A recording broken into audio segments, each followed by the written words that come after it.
Good evening. My name is Emily Bryne, and tonight we have our very own Balthazar, Martin Hargrove, here with us. Martin, how are you? It's a privilege to get to talk to you. Thank you. It's a privilege to be here. Very happy to be here. What resonates with you about Operanauts and our mission and activities? Well, the biggest thing for me with Operanauts is the goal is not simply to produce opera or classical pieces. The goal is to actively go out and pursue audiences and bring opera to places where it didn't exist. That's a huge thing for me because I was an adult before I ever saw an opera. I had some vague notion of what opera was, but it might as well have been something that happened on another planet. I was not exposed to it in any way. When I finally was exposed to it, it was kind of overwhelming. The first thought I had was, how wonderful it was, the experience, how totally encompassing the experience was. But also looking at these people who were doing it, it's like, oh my God, they're real people like me. And so one of my own personal missions has been from the beginning of my classical music career is to take every opportunity possible to reach an audience that otherwise is underserved or ignored by traditional production companies. And so when Joy came along with the Aquanauts idea, it was a perfect fit. I would agree that you've done, I've just seen beautiful things from Operanauts, and you specifically, from Fandango to Amal and the Night Visitors. So it's really a pleasure to get to watch Operanauts develop over the past couple years. You've had an extensive career in opera and oratorio and art song, but I'd like to pivot a little bit to your art song work. Could you define art song for those who may not be familiar with it? And could you talk about art song, a spiritual legacy that you performed at Drexel University's campus?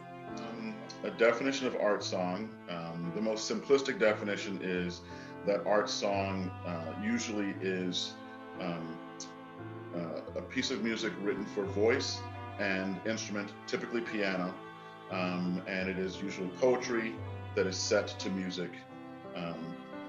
That's a very basic definition of art song.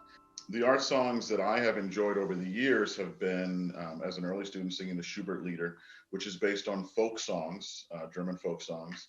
I also enjoy American art songs that are based on folk songs.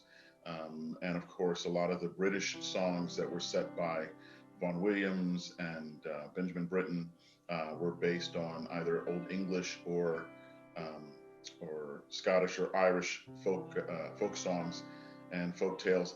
I keep talking about folk songs and folk tales because it's the storytelling part of art song that I enjoy the most. The program that I did for the Dornsife Center came about when I was working with a producer in Philadelphia who wanted to do some outreach programs, and she wasn't sure whether she wanted spirituals or art songs, because I've done a number of spiritual concerts.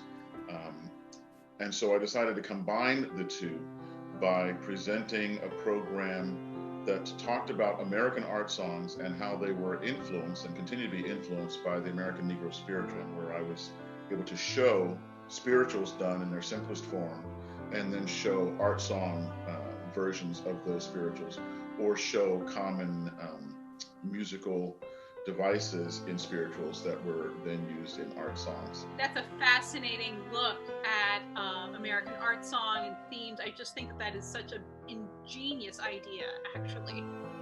Thank you so much for sharing that with us. As you know, the pandemic has been hard on all performing arts, but have you come across any professional or personal obstacles during the pandemic, and how have you been handling them, if you don't mind answering? Yeah, sure. Well, first of all, yes, the pandemic is devastating, not just for me as a singer, but I have friends and family in all forms of art. It's interesting for me to see that a lot of singers like myself maybe didn't come into this profession because we wanted to be on stage necessarily. For me, it was a pursuit of music that led me to the stage. And I've always felt like I'm happy when I can just be at home. But having the stage part taken away right now, having the inability to stand in front of an audience, has been much more devastating, I think, than I would have ever imagined. Doing the Operanauts Amal production is the biggest group of musicians I've worked with since I left my ASE tour in New York on March 10th. But an opera is a team coming together and several different parts. So I love interacting with all the different parts. I love it when the singers can develop some sort of relationship on stage and even off stage. Because off stage, you get to feel a person's natural timing in the way they speak, in the way they move, in the way they think, and all of that can follow you onto the stage. So in opera, I like to spend a lot of time with the cast off stage and outside rehearsal. I also love getting to know the production team, the people who are putting the lights together, the people who are assembling the costumes. Where opera is a group project, and I go into it thinking of it as a group project. I want to talk to and interact with everybody that's involved, so that it becomes a big, like I said, a team, but we all become part of the same thing and work together like a machine. So beautiful. Thank you so much for sharing. Well, we're coming to that end of the evening where we'd love you to give a toast. Am I saying a toast? Yes, you are. Okay.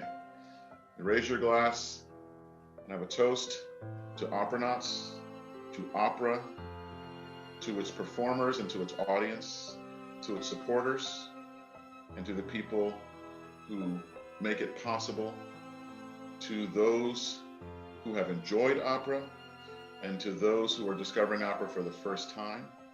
May your enjoyment continue, and may your life forever be enriched by the experience. Cheers. Cheers.